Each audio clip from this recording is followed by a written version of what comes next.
Someone asks you for a favor. You don't want to do it. Every part of you wants to say no. But the word that comes out of your mouth is yes. And then you spend the next 3 hours doing something you didn't want to do, quietly resenting a person you actually care about, while smiling like everything is fine. Nobody forced you. Nobody threatened you. You just couldn't do it. You couldn't say no. And afterward, you don't feel generous. You feel hollow, like something was taken from you that you handed over yourself. If that moment sounds familiar, you don't have a kindness problem. You don't have a boundaries problem. You have something running much deeper than that. Something most people never slow down long enough to understand. Because people who always put others first don't do it because they're weak. They do it because of a very specific set of psychological traits that science is only now beginning to take seriously. And some of what you're about to hear will change the way you see yourself completely. But first, there's a lie you need to bury. Your whole life, you were told that being agreeable was a virtue, that keeping the peace made you a good person, that putting others first was something to be proud of. Schools praised the cooperative kids. Families called it maturity. Relationships rewarded it at first. And so you kept doing it. Saying yes when you meant no. Shrinking to fit the shape of whoever needed you most. Convincing yourself that this was just who you are. A giver. A helper. Someone who cares. One truth is clear. If you're trying to make everyone happy, you're losing yourself. At first, people will call you a good person, but slowly, those same people will start using you, because they know you can't say no. And that's where the real game is. This is called people-pleasing. Respect doesn't come from always saying yes. Real respect comes from knowing when to say no. Psychology doesn't just agree with that. It goes further. What lives inside a people-pleaser isn't weakness. It's a set of rare, powerful, and deeply misunderstood traits that most people never develop at all. But because nobody ever named them for you, they've been quietly running your life from the background. So forget what you were taught about what a good person is supposed to look like, because this is about what's actually happening inside you. Trait 1. Your nervous system learned to read danger as disappointment. Before you were old enough to have a vocabulary for it, your brain made a calculation. That when someone around you was upset, something bad followed. Maybe it was silence. Maybe it was anger. Maybe it was the slow withdrawal of love that nobody ever talked about out loud. So your nervous system adapted. It learned to scan every room, every face, every tone of voice for the earliest possible sign that someone was unhappy. And then it learned to fix it. Fast. Before it became something worse. Psychologist Pete Walker, who spent decades studying childhood emotional trauma, called this the fawn response. Fight, flight, freeze. Most people know those three. But fawn is the fourth.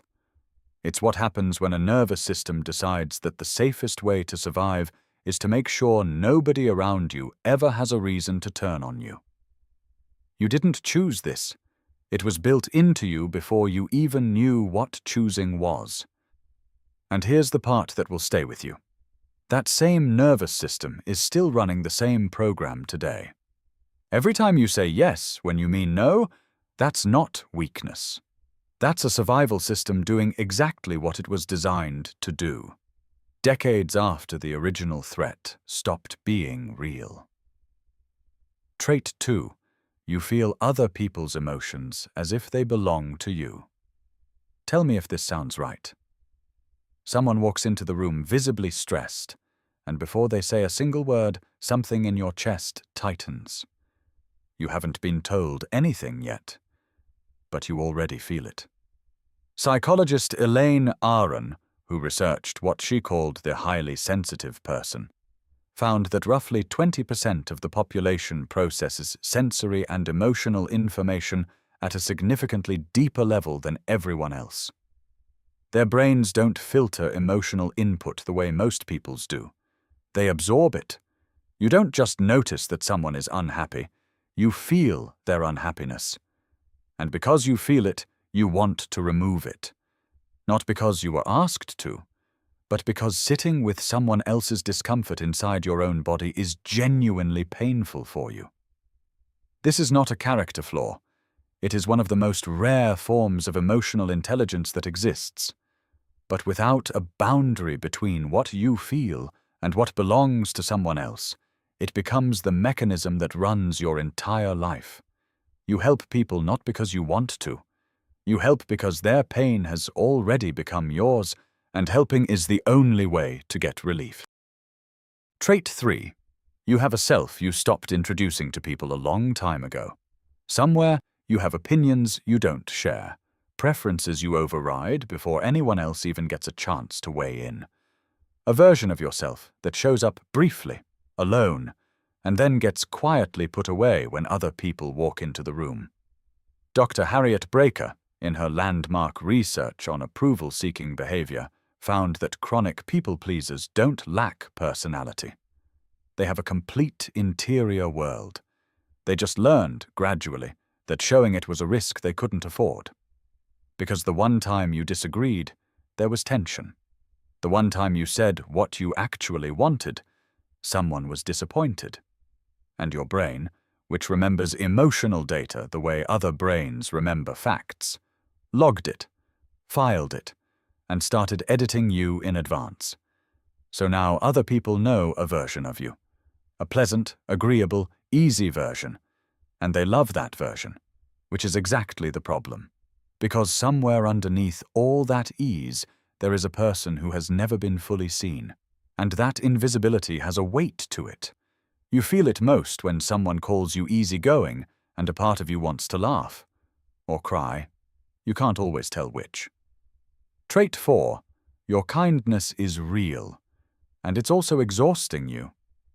Here's the part nobody talks about. People-pleasers aren't pretending to be kind. The care is genuine. The warmth is real. When you help someone, you actually want them to be okay.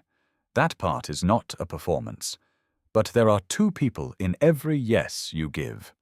The one who received it, and the one who needed to say no and didn't.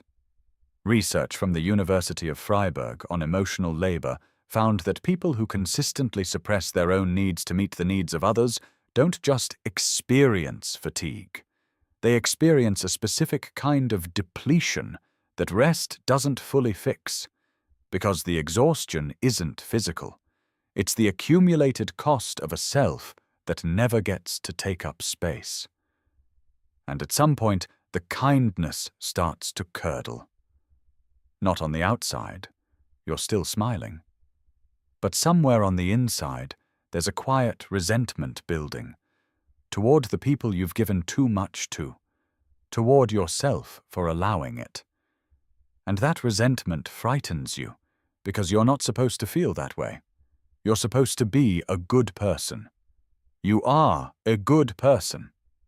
That's not the problem. The problem is that nobody ever told you good people are also allowed to have limits.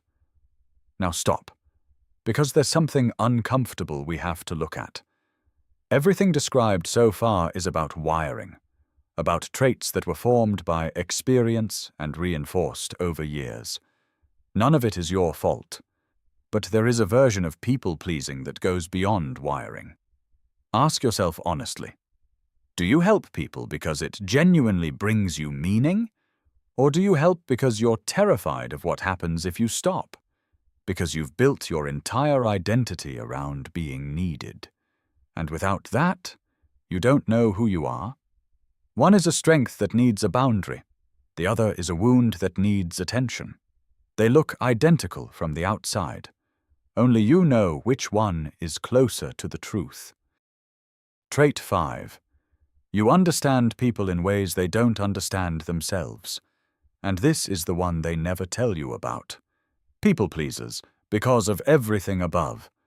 The fawn response, the emotional absorption, the years of reading rooms before speaking, develop an almost uncanny ability to understand what people need before those people can name it themselves.